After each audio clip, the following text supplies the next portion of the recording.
find you. And I will kill you. I am the longest. Shut the fuck up, Donnie. The greatest trick the devil ever pulled was convincing the world he didn't exist. What we've got here is failure to communicate.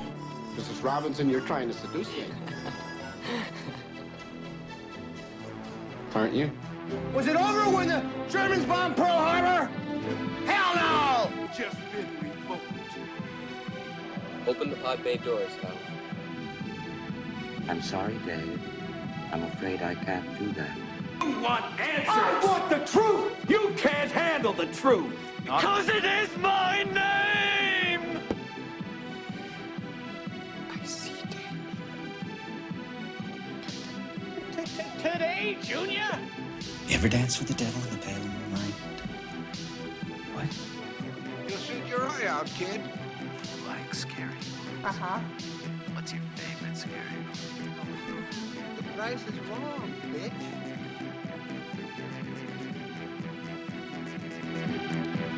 All right, and welcome to Critics Not Cynics, the podcast that tries to prove that you can be a critic without being a cynic. And as you can see this week, we are getting a little bit better with scene transitions and OBS and all that stuff. And also, as you can see, we have all the hosts here. So welcome back, everybody. How y'all doing? I'm good. How are you? I was thinking we were going to have a repeat there with no one going to speak up. I'm doing better on the second take. Of course. So yes, welcome back to Pat, who's had a little bit of a sabbatical from the podcast formal. He's been on some of the gaming streams, so that's been fun. But it's nice to have him back to get our spiel stuff out of the way. We obviously are talking about Spider-Man No Way Home. Full spoilers.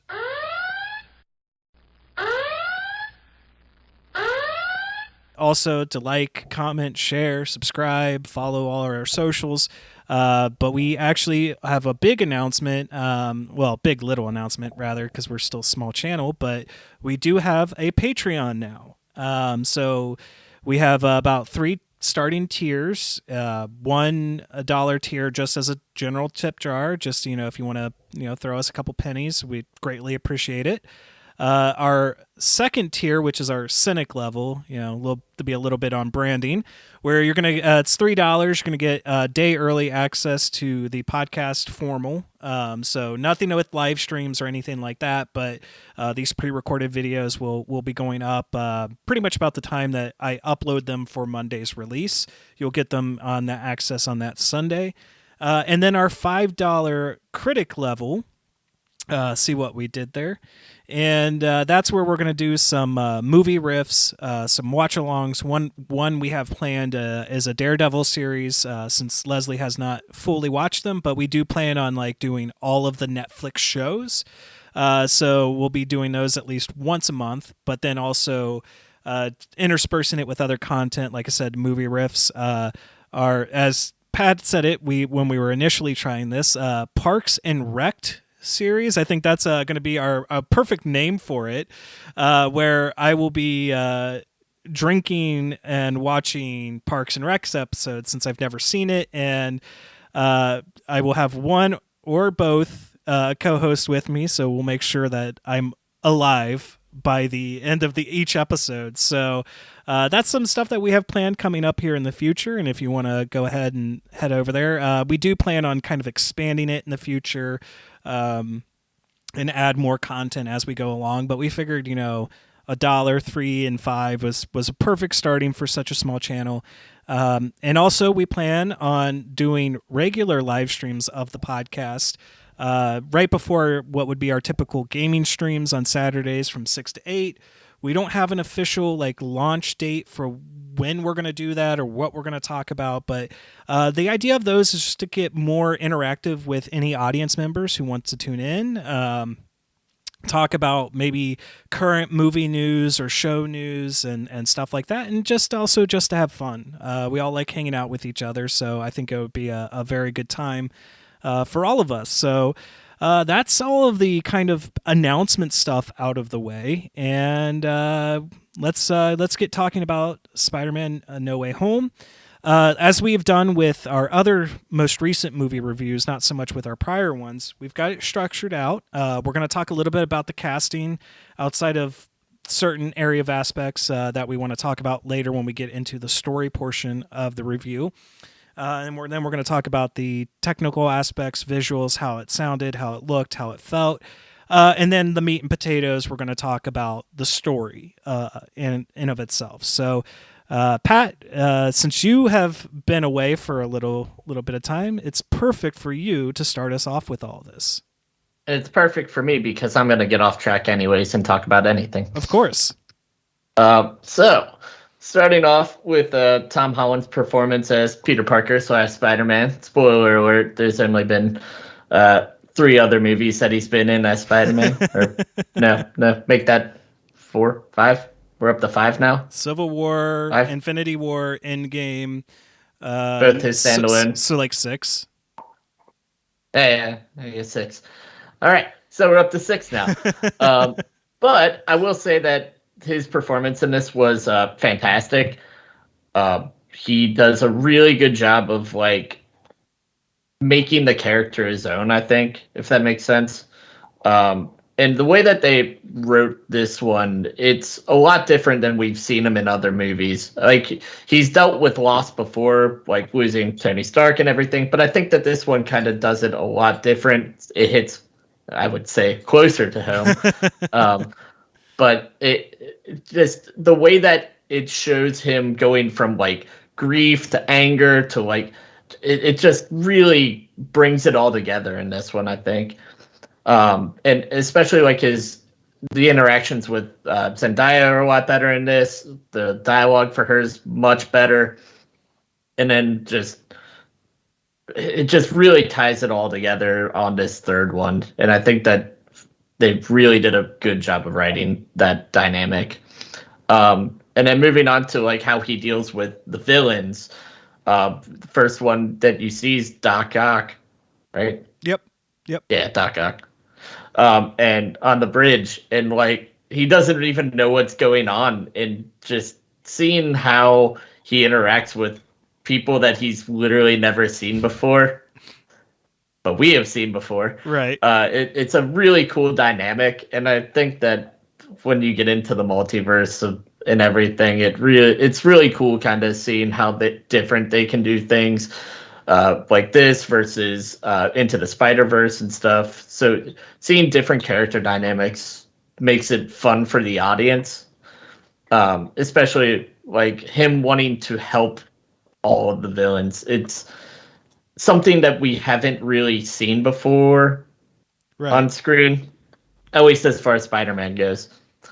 And just kind of really brings it... I know I'm kind of repeating. Yeah, brings it together. Repeat myself. But say everything twice. Say everything twice. Yeah, I do wish that a couple characters would have gotten more screen time. I think Sandman and Lizard were definitely more supplementary villains.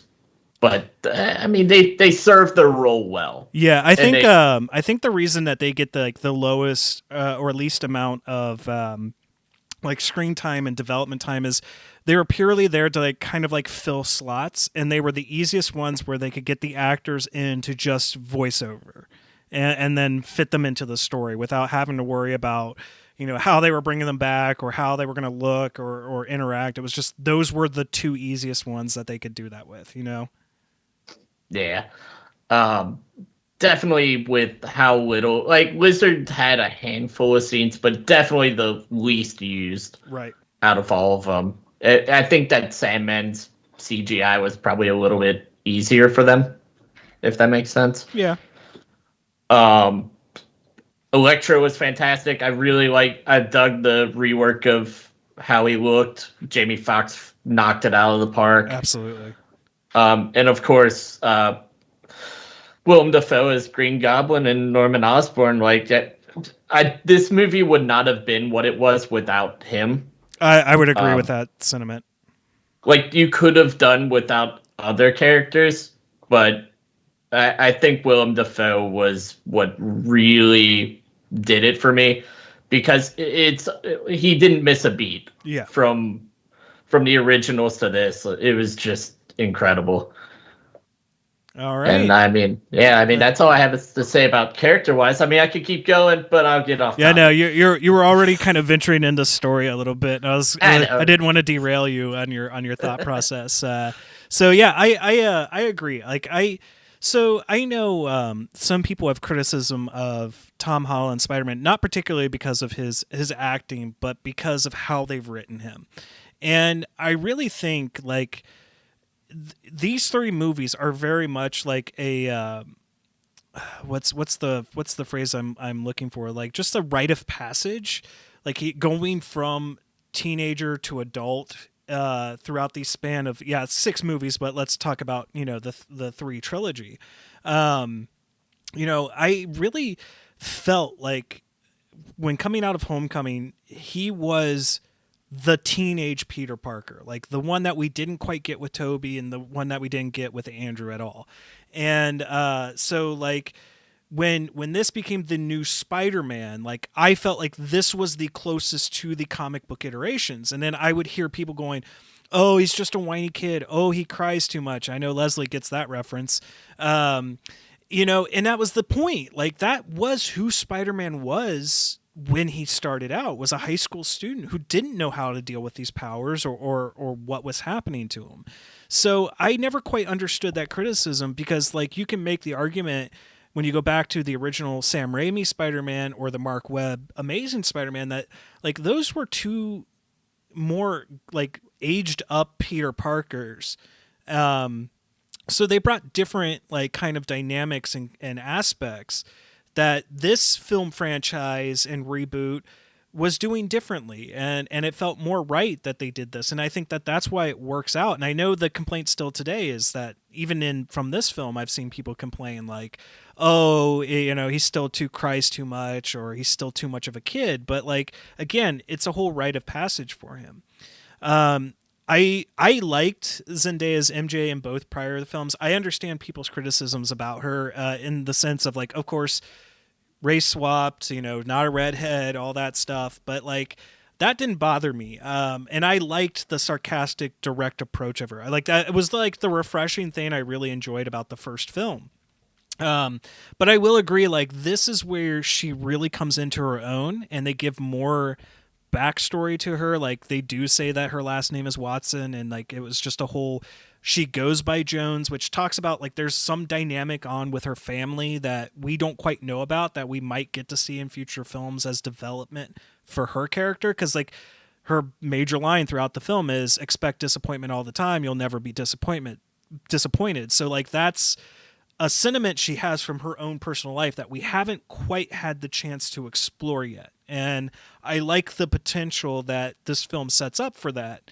Of course, Ned is Ned. Like, you're going to love him or you're going to hate him, and I absolutely love him, and I think he was fantastic, especially in some key scenes later on in the film, like his origin story, essentially, of what could happen. Like, I've seen the memes of this is my origin story. I think the villains, everyone they brought back, even the voiceovers for Reese Ifans and Thomas Hayden Church, did fantastic. Even like with them not physically being there, like they still felt like who they were in their films, and I really appreciated that. Alfred Molina again killed it as Doc Ock. I think he was perfect in this role. And again, also Willem Dafoe. This movie does not get as good as it is without Willem Dafoe in it. And then Jon Favreau is fantastic, and I will give also Aunt May.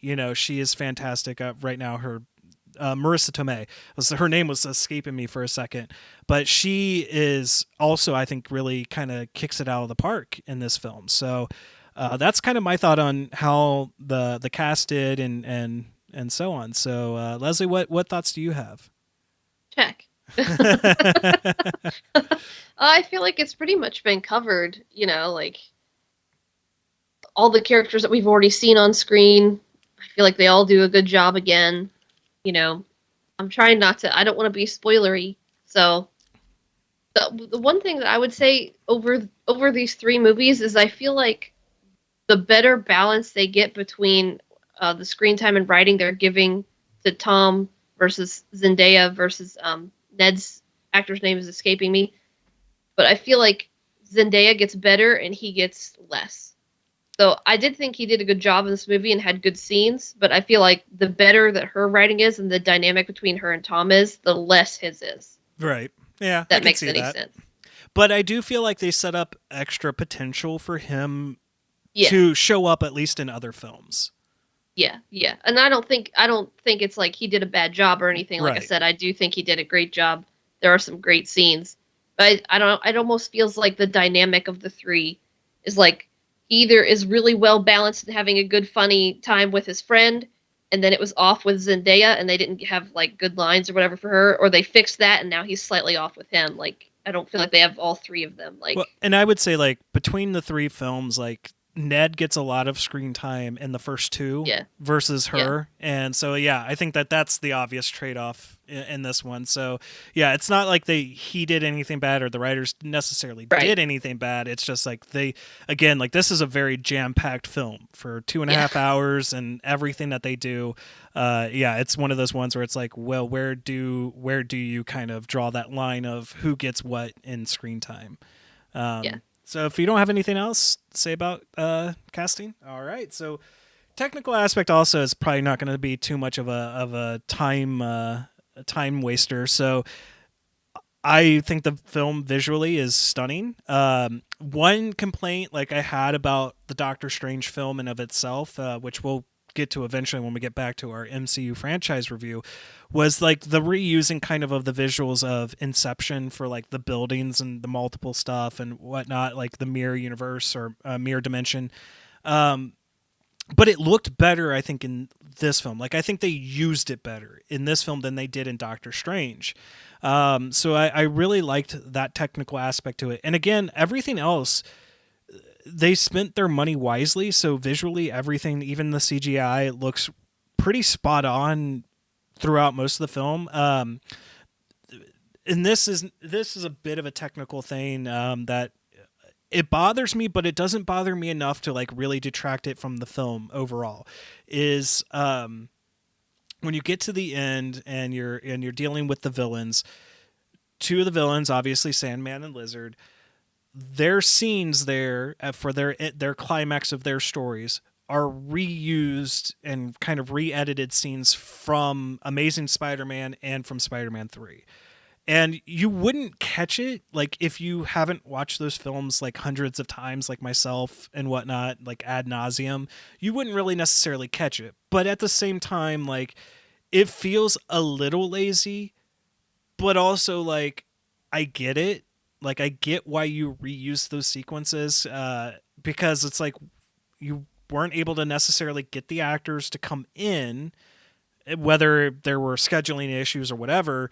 But that was a way at least to kind of address their storylines. So, it was just like one of those things where it's like I caught it just because I'm a huge fan of Spider-Man, but I don't think most people would actually catch it unless you pointed it out to them.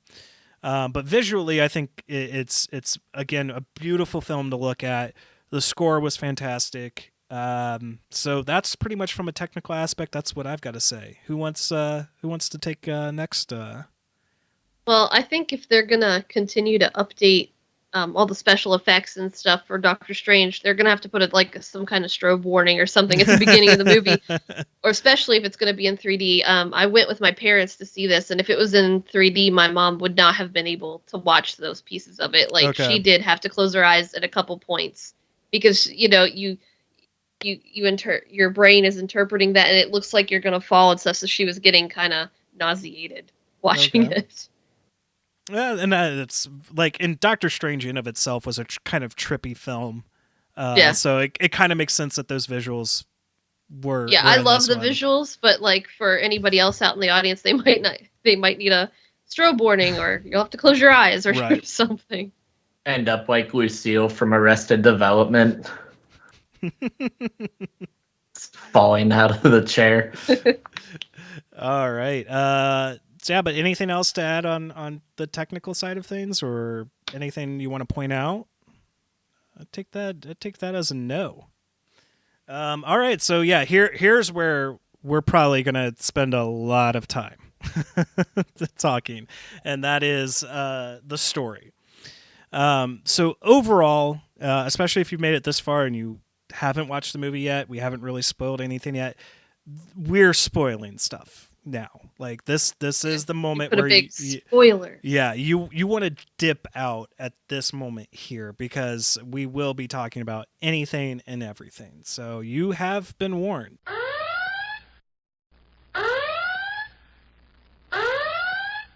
So the story picks up literally right at the end of Far From Home, which was probably the best thing to do, especially from that post-credit scene from Far From Home, where you have J. Jonah Jameson kind of in his Alex Jones-esqueness coming on there and exposing Peter as Spider-Man and portraying him as the murderer of Mysterio. And it just kind of like it feels like it picks up there, and the movie just never stops. Like it goes. Even when it has its like kind of like exposition moments, it just, if those don't feel slow, they don't feel boring. It just goes through the story. I don't think I was bored once as it came through, but I do kind of love like the fallout also being, like everyone just unquestionably believes it, and of course it's pretty much proven and all that stuff too, and no one really can do anything. You also have kind of the little quick revelation that, oh, Fury hasn't been on planet, so you have that like little bit of Peter going like, wait, what? I was just with him in London. And I loved the little scene with like Ned when the cop comes in and he's like, oh, Ned's like, I'm not going to tell you anything without my lawyer. And then the cop just says one tiny little thing, and Ned's like, oh, no, he told me first, and I was this guy in the chair. And then he's like, oh, shit. Just realized what I did. But I will say what's kind of a negative is they do kind of rush through this in the sense of, so we got him getting questioned by the cops. We got him, kind of back at home or in jail. And then everything's kind of okay. It just kind of jumps to, and this is who we kind of spoiled in the Hawkeye review, to Matt Murdock being his attorney going like, hey, we got you out of it, and it's kind of like, I want to, call Kevin Feige, you little scamp, for like the week of release of Spider-Man No Way Home, him coming out and saying, oh, Charlie Cox will be showing up in the MCU as Daredevil at some point. We just don't know when that will be. And then to be like going in there Saturday morning to go watch this movie, and freaking there he is. And I know I slammed my elbow right in the pad as soon as he popped up on screen. So, and as we talked about in Hawkeye, like Vincent D'Onofrio confirmed his Kingpin is the Netflix Kingpin. So this is the Netflix Daredevil. So I'm really excited to go back. I still haven't finished it, but to finish season 3 of Daredevil, and to even rewatch it with Leslie, since I know she hasn't experienced it. But that's what kind of like, it felt like a very quick resolution to all of that info dump of, this kid is Spider-Man.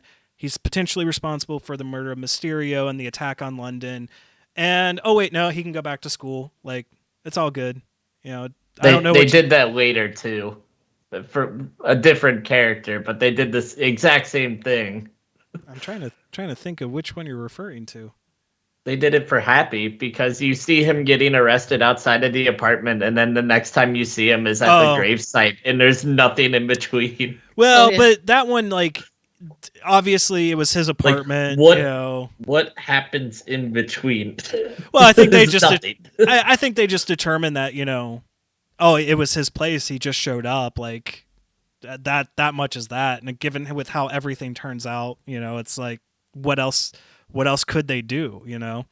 But I mean, that was, again, like, it's how do you fit all of that exposition and all of those scenes explaining how he gets out of legal trouble outside of a Matt Murdock cameo. And then also like when the brick comes through the window and he catches it, and like Peter's like, wait a minute.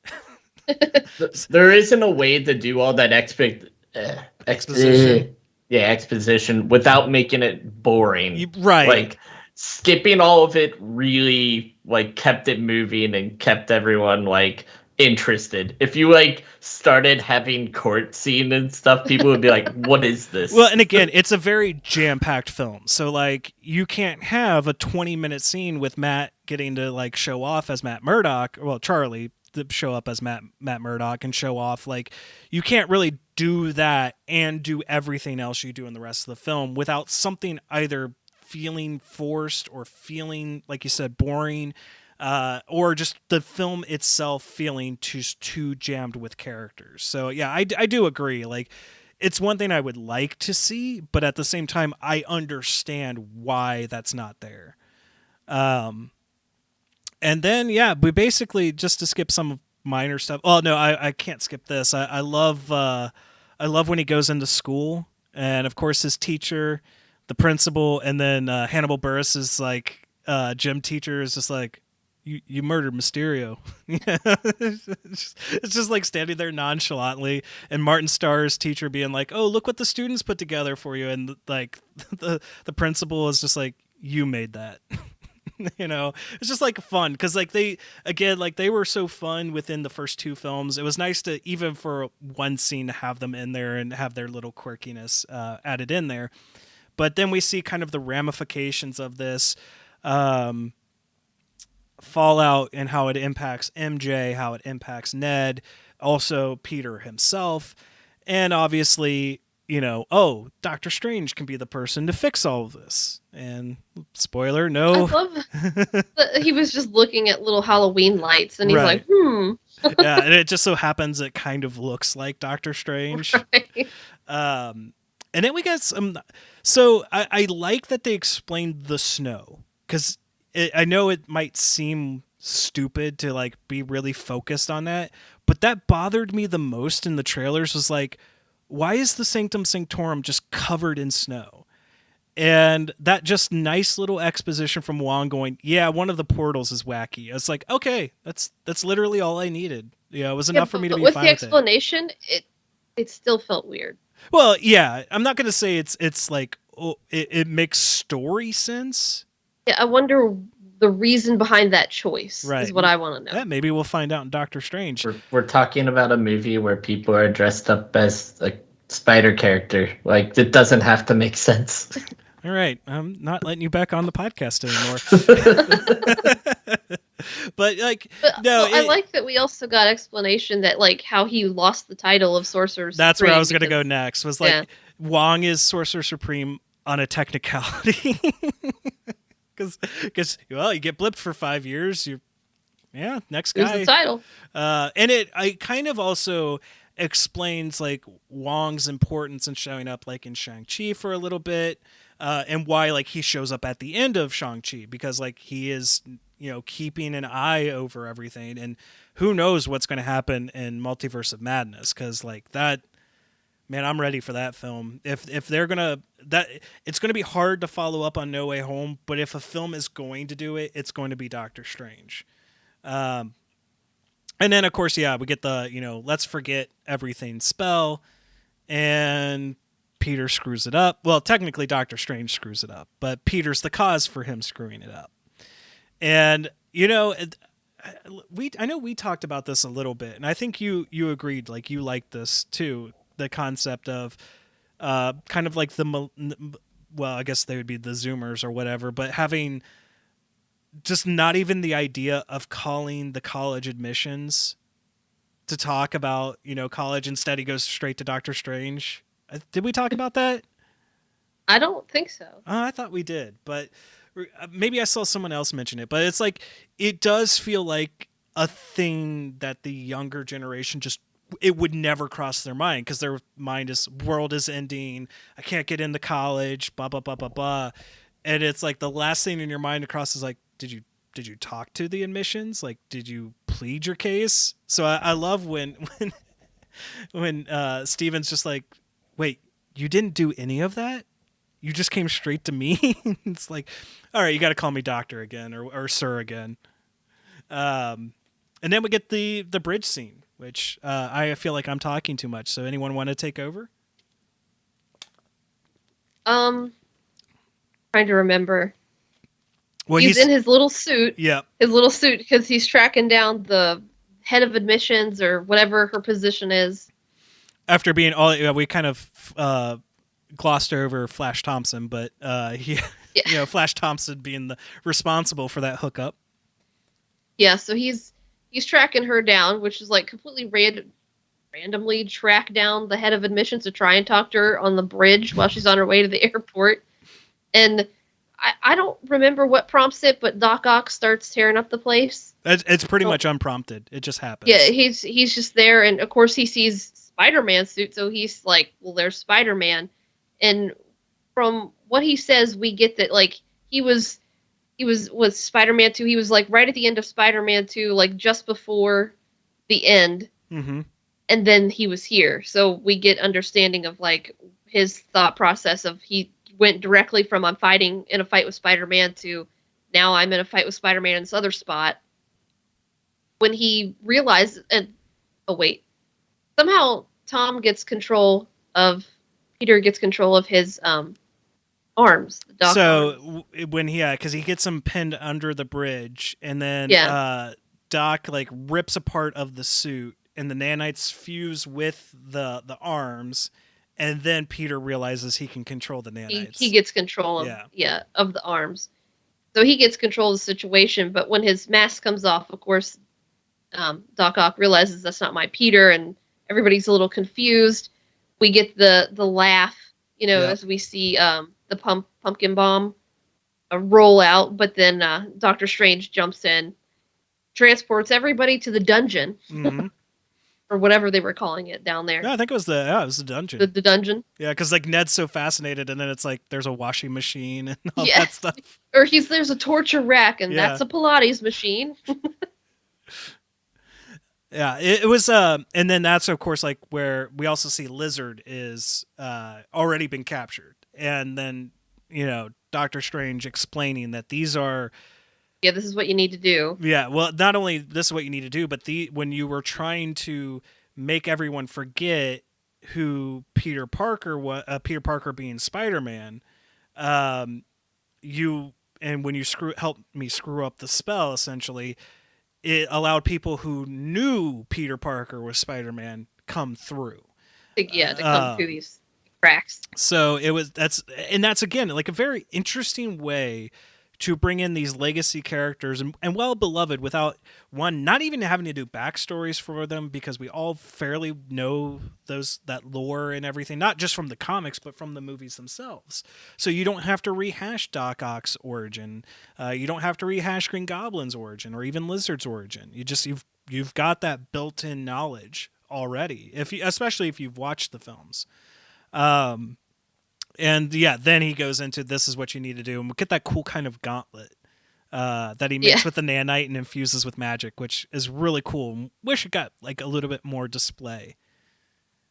A little more use. So we kind of start off with the very basic premise of, we just got to clean up the mess and go capture the guys and put them in this box, before we get to Willem Dafoe, and he starts to realize the connection between all these people is that they died fighting Spider-Man, and when they go back, they're going to die, and he's starting to have. So that's not 100% true for all of them. Let's say that. Yeah, it's not true, but that's what they're right, because reading it. Sandman doesn't die in Spider-Man 3, and Lizard doesn't die in Amazing Spider-Man. It was a minor thing that was like in the back of my head. I'm like, well, some of these guys don't die, but I understand. This is what they tell you in the movie. Right.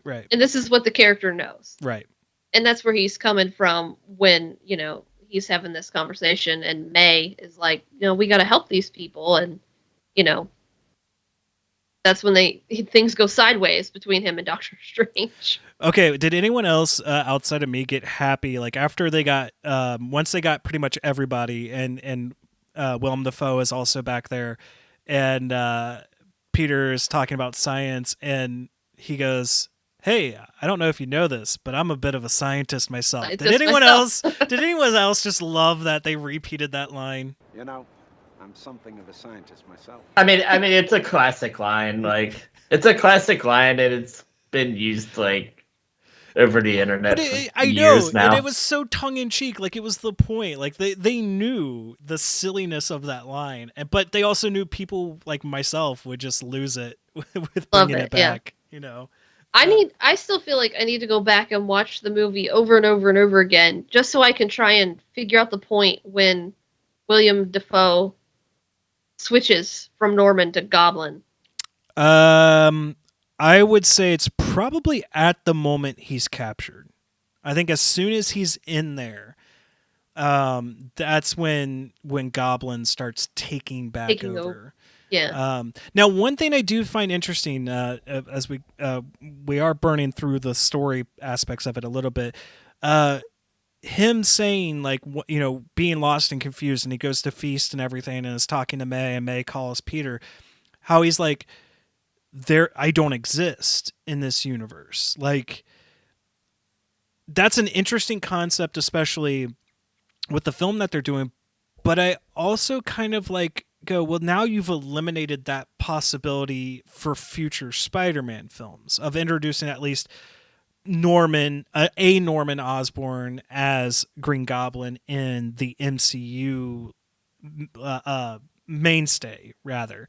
And I mean, no one, let's be clear, no one can pretty much outperform or do a better job than Willem Dafoe does as Norman and as Green Goblin. But I also don't like that potential of never having another Norman or Harry show up. I don't know if you guys have any thoughts on that. I mean, there's really no evidence that any of the villains exist in that universe, right? Like, I mean, but no one came out clear out and said, like for instance, like, the other ones, Octavius doesn't exist. Themselves. Yeah, so like, he's the only one who confirms he doesn't, like, no Osborns, or at least his Osborns exist.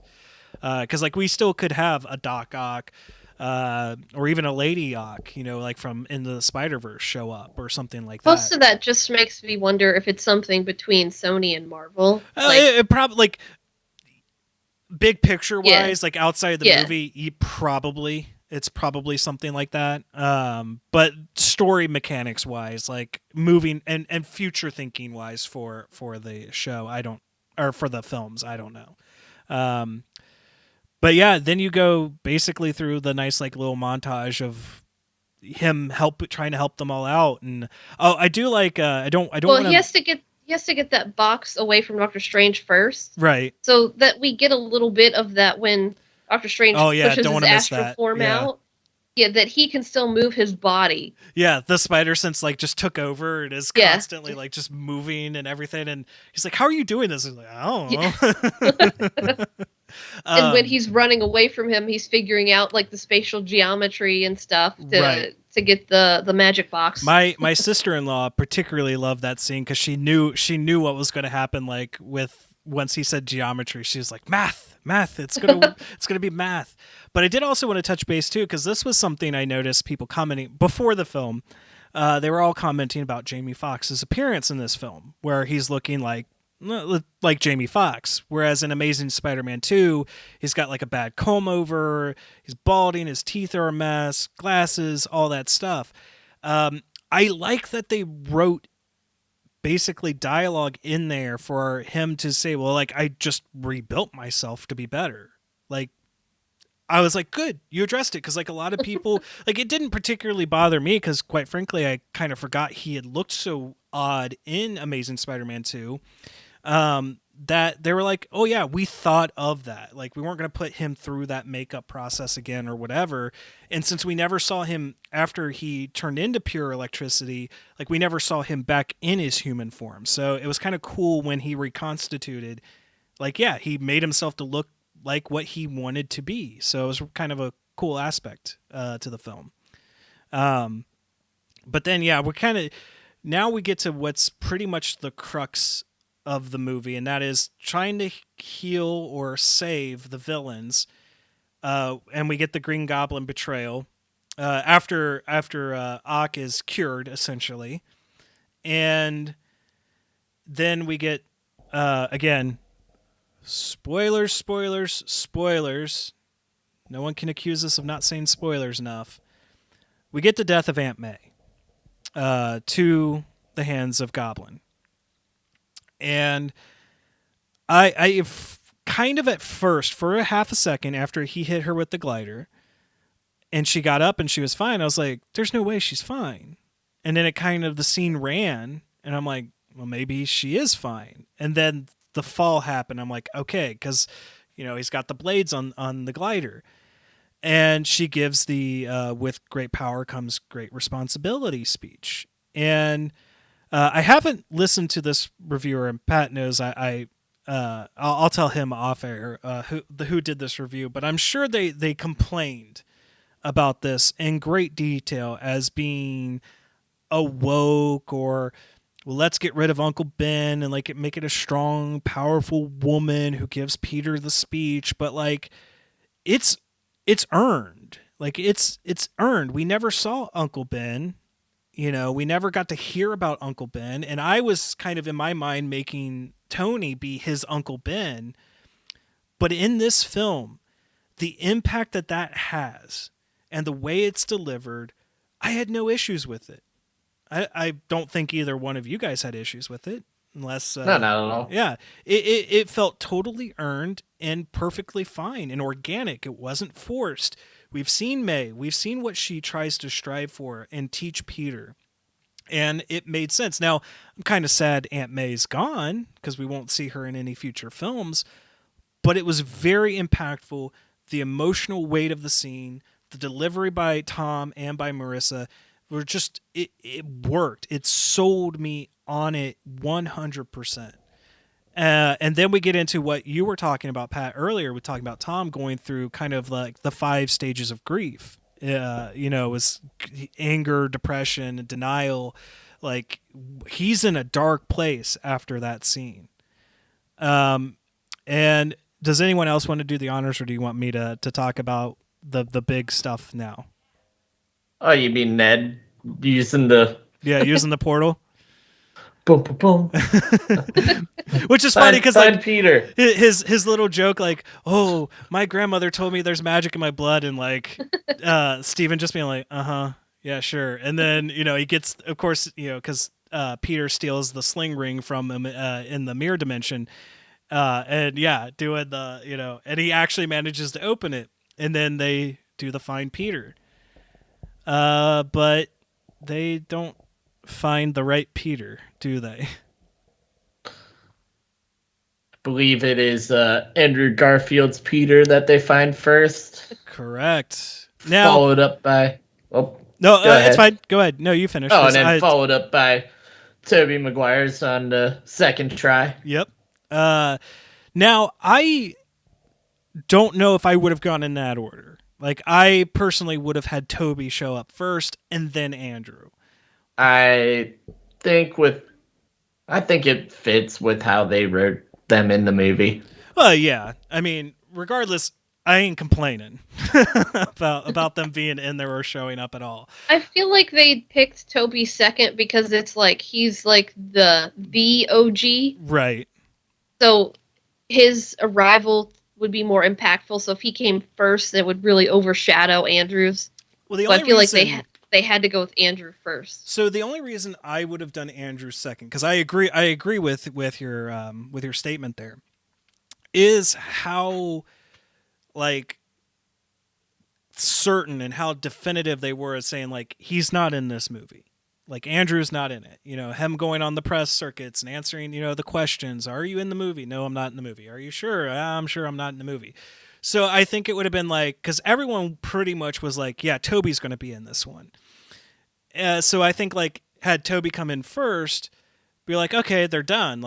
We got Toby. And then to do the second one and have Andrew come up, then it'd be holy crap, he's in the movie. But again, I ain't complaining because it was great to have not just one, but both of them back. Yeah. And this is the one thing, like, I'm so happy because I know that there were rumors that there were kind of fights between Feige and Pascal about a final trailer before the release of the film, and it showing Andrew and Toby in the trailer, and kind of him not wanting to and her wanting to, or vice versa. I can't remember exactly who was fighting with what, but I'm glad they didn't. I would have been fine with like a tiny hint thing that it could have been interpreted as anything, like not. It could have been interpreted as maybe them or maybe Willem's Green Goblin or another character that we weren't aware of being in the film. But I love that they really kept it under wraps and they did a really good job. So when that reveal happens, it feels so good and it's exciting, and like everyone in the theater cheered when they both showed up. I mean, that's how our experience was. I don't know about yours, Leslie. No, I think I was so far removed. I think I saw it like on the very last day that my theater was going to be playing it. Okay. And it was still, even the theater that we were in, the hall, was completely sold out on that day. But there wasn't a lot of, like, lots of cheering. I hear, like, little bits of people, like, you know, Okay. or, like, little claps and stuff like that, but not like when we went and saw, like, Endgame with all my friends and stuff, and there was, like, literal cheering Right. and everything in the theater. Yeah, and see, we saw it, like, you know, the Saturday of opening weekend, so that kind of makes sense. But yeah, it was just it was great to finally have them there and them be the thing that kind of helps Peter through this this tough time. And I mean, I like it's just their dynamics and talking about you know, not just the meme. This was what I loved the most, was the meme before anyone knew for sure that like they were in the movie, was having a conversation between the Peters, and you know, Toby's Peter going, "Oh yeah, this stuff comes out of me," and they're like, "It comes out of you?" And that being a line in the actual film was like, "Oh, that's fantastic," because yeah, everyone else would be like, because they got their web shooters to be like, "Yeah, that's kind of weird." Does it come out of other places? Like, it's just a fun conversation. And then, like I was saying about Ned's origin story, like Ned talking to both Peters, and they're both like, "Oh yeah, my best friend tried to kill me. Oh yeah, my best friend tried to kill me."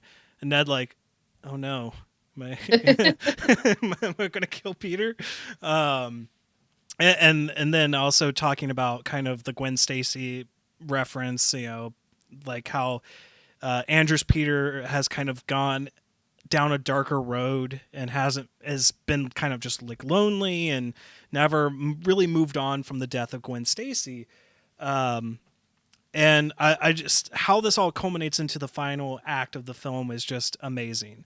I do want to take a quick little side bar here and say, like, they're now rumoring that, you know, Sony's going to do a Spider-Man 4 with Tobey and do an Amazing Spider-Man 3 with Andrew, and like Andrew might show up in Morbius, or Venom 3 is going to deal with Andrew's, you know, Spider-Man or something like that. And like, just the possibilities this film creates for future endeavors of the Spider-Man franchise for sure, and showing how these studios can work together even though they've had their contentious relationship. Because, like, remember, even before they made this film, like, they were on the rocks. Like, they were gonna be like, yeah, there's not going to be a Spider-Man 3, at least set within the MCU, because Sony kind of wanted to get a little bit greedy with it. But then we get this, and it's like,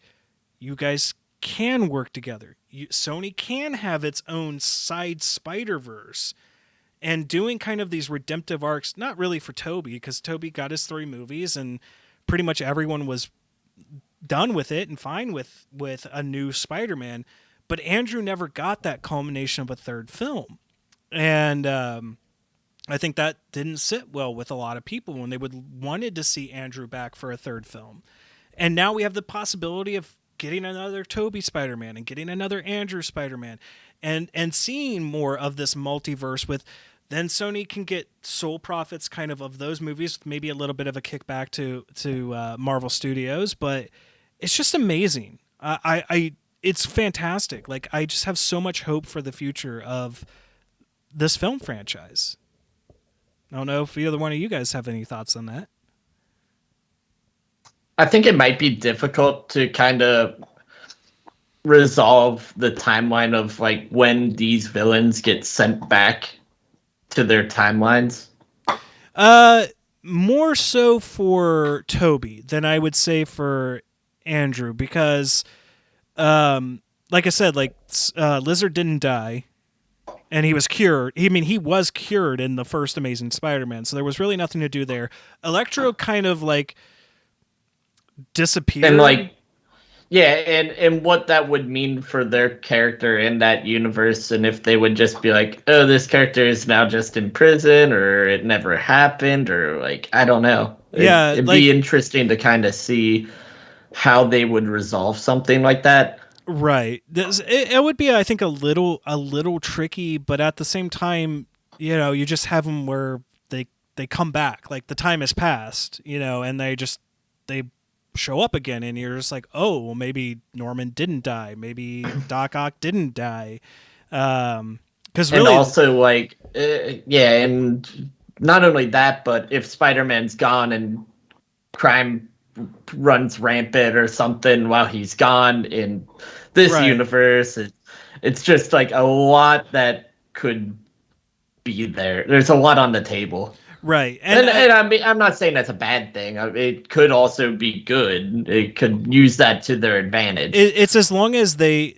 approach it smartly. That's with how it always comes. Like this film could have been complete garbage had they not executed it almost perfectly, and also being so respectful of the fans. Like, that's one thing we're seeing with a lot of film releases recently. Dune, Ghostbusters, this film. These films respected their fans and the franchises, and they didn't waste your time. They made this movie worth the wait for everyone involved. In my opinion, I could be wrong. There could be people who, in fact, I saw a few in comment sections who just thought this movie was a waste of time, which I don't know how. I would say even the most jaded superhero fan, comic book fan, would still come out of this movie going, yeah, I enjoyed it. Or at least I enjoyed parts about it.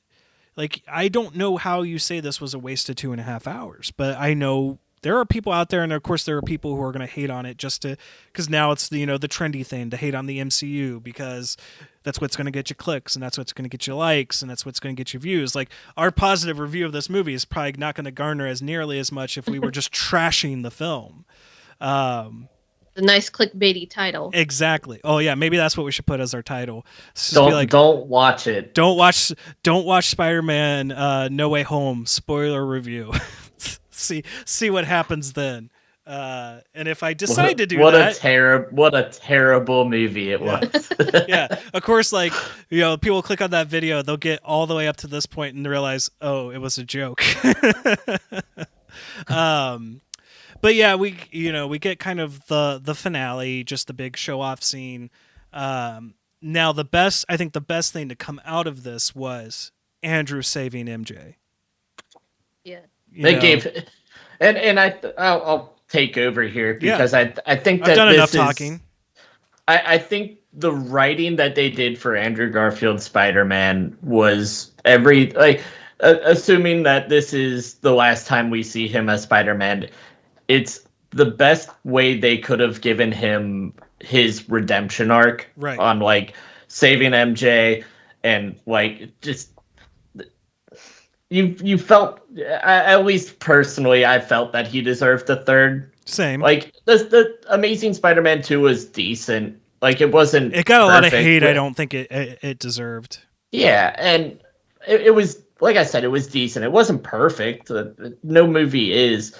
But it's like, it just felt like you were left with nothing. And this gave you the closure that the fans of his franchise needed. Right. Yeah, because like they were setting up a Sinister Six film and all that stuff, and you had the Man in the Hat, and you had like all these unresolved storylines, and like MJ was in the original cut of Amazing Spider-Man 2, and then they cut her out, and like it was just when they just announced, oh yeah, now we're basically not doing another Spider-Man movie, and then we get MCU Civil War Spider-Man, which I'm not complaining, but like you just go ahead and you're ignoring that to the side now, and this film seems to kind of bring the potential of us going back and revisiting those worlds and those characters and those actors. And I do think, because like what have I said? I know you and I kind of agree on this, Leslie. Like Toby was like a great Peter, but not a fantastic Spider-Man. And then Andrew was a great Spider-Man, but not a fantastic Peter. And then Tom kind of hits that perfect stride of great Peter and great Spider-Man. Yeah, because it felt like they had the person, but then not really Spidey. But then they had Spidey, but they didn't really have Peter. Right. And when I saw Tom in Civil War, I felt like they finally had it. They had the whole thing. They managed to like just strike it right on the head with the character dynamics. Like again, because like you go back to Toby, he's the older Peter. Like he's the Peter, I would say, of the 90s cartoon and 90s comics. And then you get Andrew's Spider-Man, and that's more of the quippy version of Spider-Man. And then, but yet he's kind of still too old to be the teenager Spider-Man. And then Tom just hit it right on the age and right on the mentality and everything like that made him feel like it struck that perfect balance.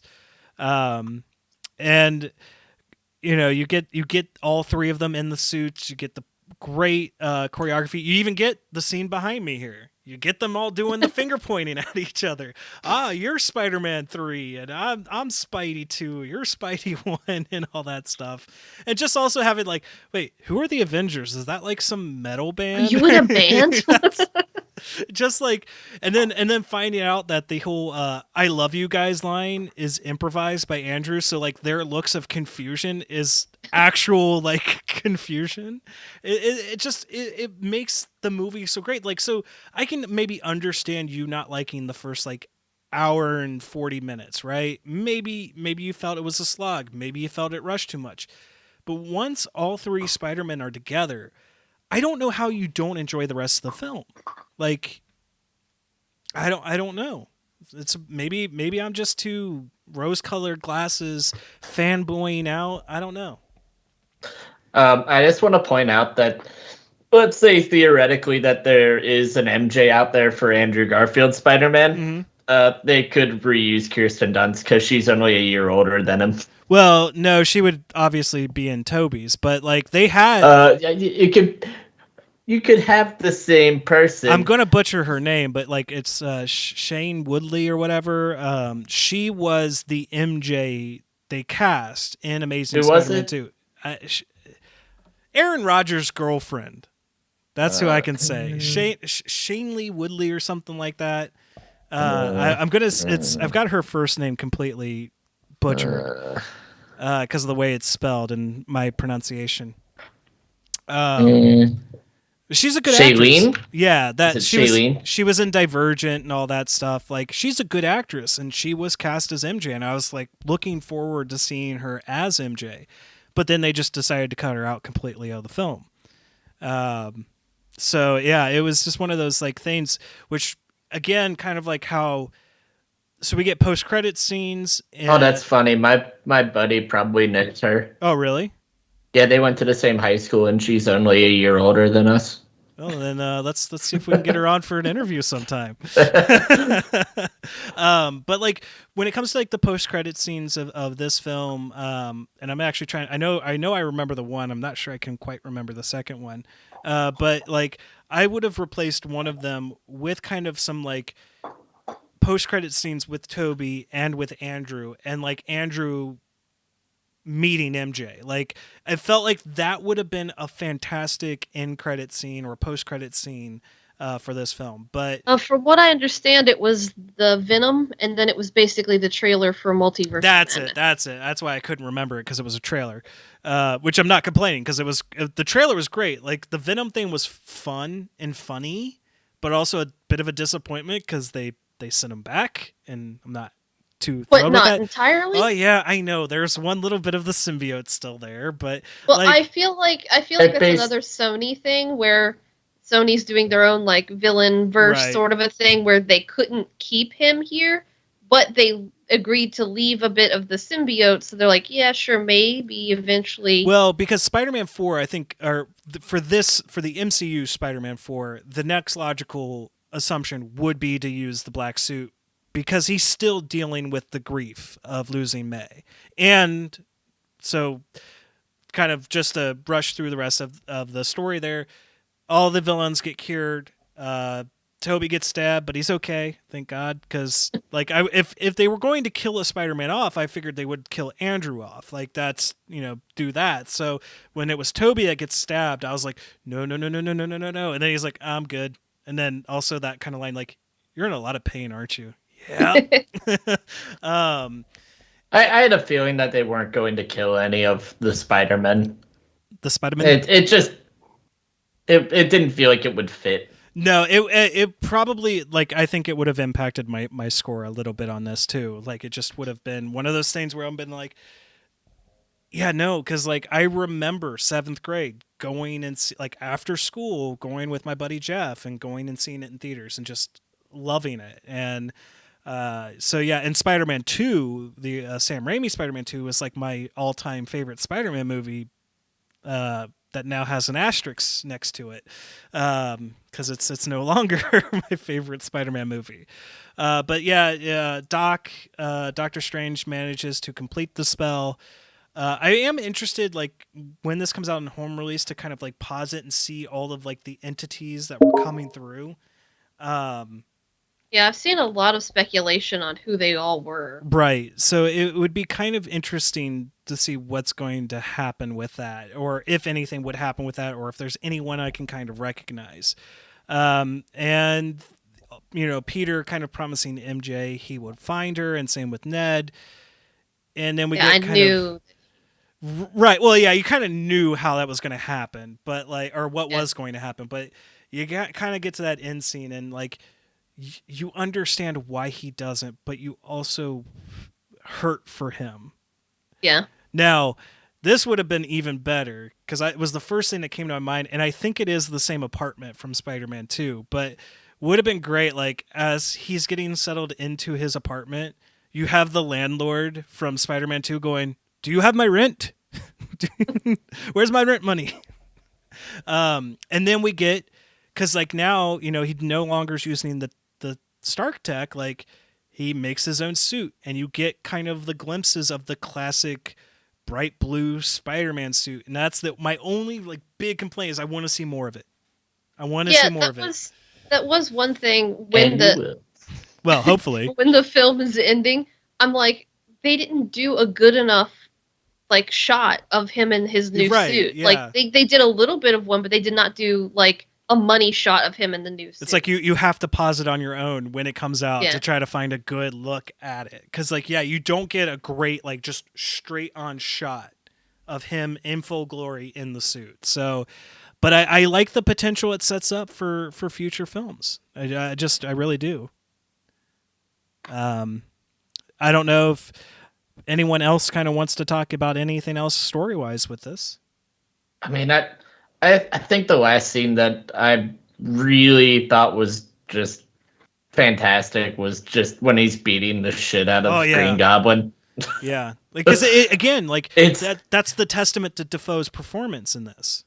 I was like, man, are they gonna have? It actually had me questioning whether or not he was gonna go through with it, and I think that that's one of those things where, when you're able to make fans be like, oh shit, is he actually going to do it? Like, it makes you actually happy that they can get you to that point of feeling that way. Because usually you'd be like, oh, it's a superhero movie, he's not going to, whatever. Right, and you even have like, Toby and Andrew standing off to like kind of the side, and it's not even like, it's even more kind of certain after Toby gets stabbed that he's like, oh crap, he might actually do it. Yeah, he might actually do it. And then, you get kind of the nice twist, and it's like, that's how you do it. Like you said, you convince the fans that they might actually do that.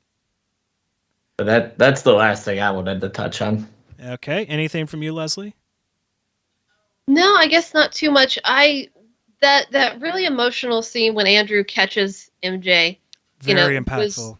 Was very impactful. And of course, this is like a few days post my surgery, and I'm sitting there in the theater trying not to be all upset with that, because I knew like my parents they don't get it.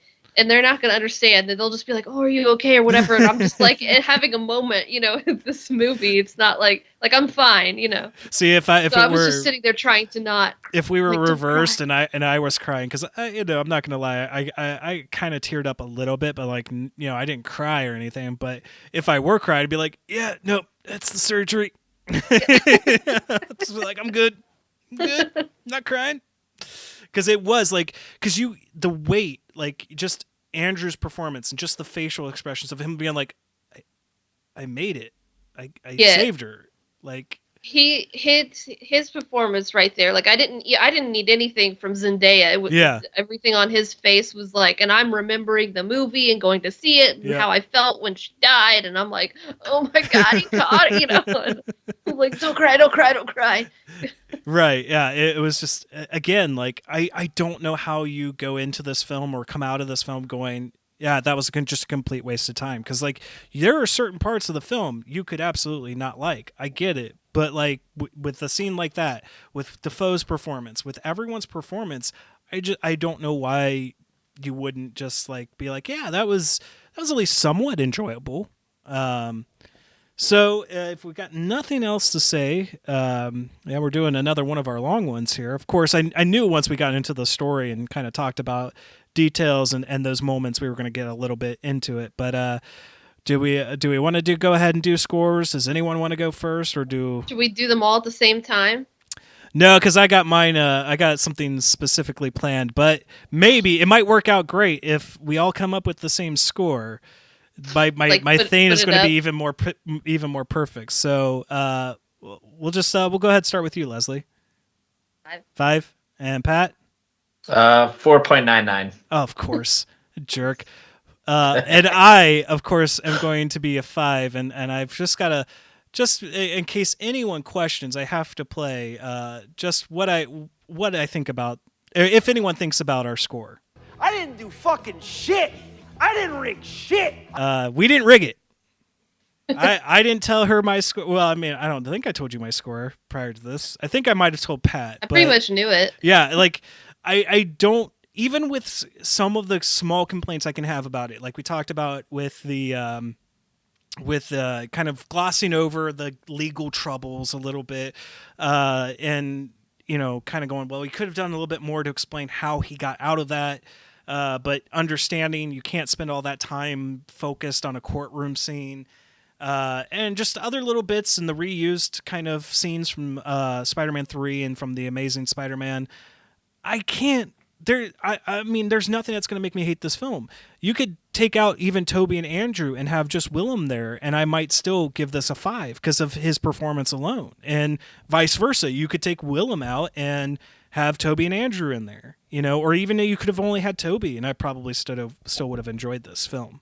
So I don't know if any other one of you has any other final thoughts, or if we're going to go ahead and sign off.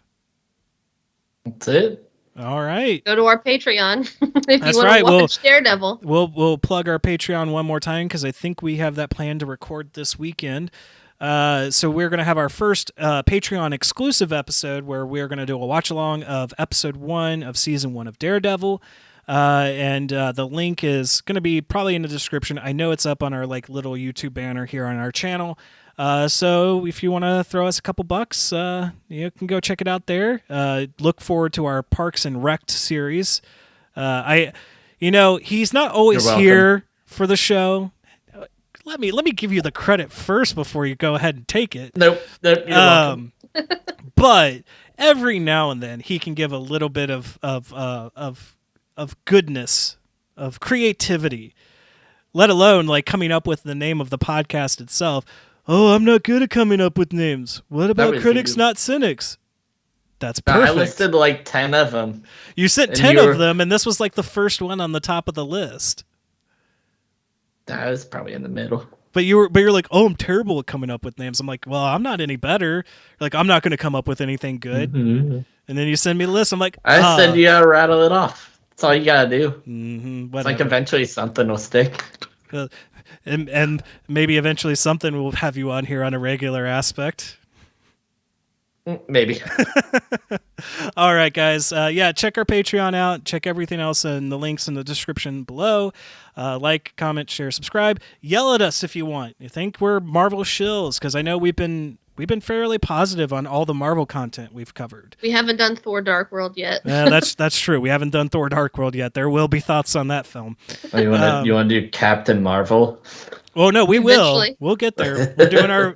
That's right. You haven't been around for the franchise reviews. We're going in release order, so we got a bit of ways till we get to Captain Marvel, and that will be my third time reviewing Captain Marvel for the podcast. But all right, guys, we will talk to you next time.